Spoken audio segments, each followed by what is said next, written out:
So these red lines are going to showcase where your shoulders are in the top of your backswing. Okay, so they're both pretty similar starting points. Okay, this left-hand one as you go back now, again, body's not really rotating, it's more swaying, as we said. As you get to about here, your right elbow now you can sort of see it's almost pulling out away from your body. That club's gone behind you a little bit, and there's not really much height there with your left arm. Your left arm's lower than your right shoulder near enough. Everything's all kind of just pulled in very low. Not a very powerful position to get any kind of energy back to the golf ball. So if we watch this one here now, turn the torso a bit more. Elbow, you can see now saying inside the edge of your body, okay? As we get to the top of the backswing, you see how much higher your left arm is relative to your shoulder line there. We get those arms up nicely, clubs nicely on plane there.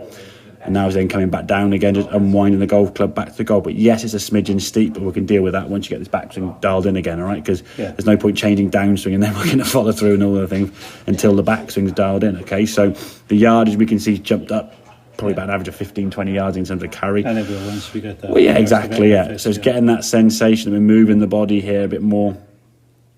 Torso moves the club back, okay, and then the arms stay up to the elbow. We're staying inside the edge. Where you are there now is absolutely fine, to be fair. If we can get a smidgen higher with the arms there, great, but I wouldn't try and go any higher, because what you'll end up doing is if you go from here, start trying to get higher, what we don't want to do is your arms will start trying to go higher up here now, because momentum then will kind of carry them over.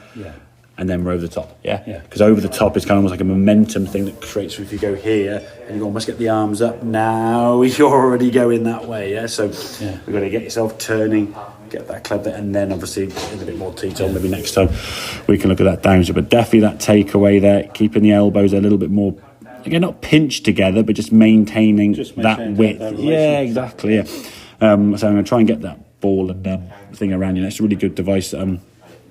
You can pick on Amazon. One of my students, like teacher stuff, he's bought one off Amazon for like a tenner or so. It's obviously a non-branded version, but it does the job just as well. So get the sensation of keeping it a bit more connected as you go back. Okay, so and I think as well when you do that, there's less sway because you're now turning better.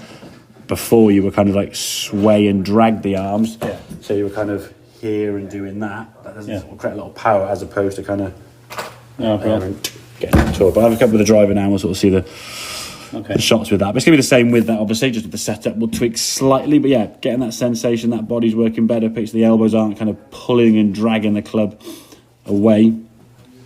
Get that club in just a better and more powerful position, I guess, at the top of the back, and that's the key thing, So that's going to give you the yardage as you hit it, okay, mate?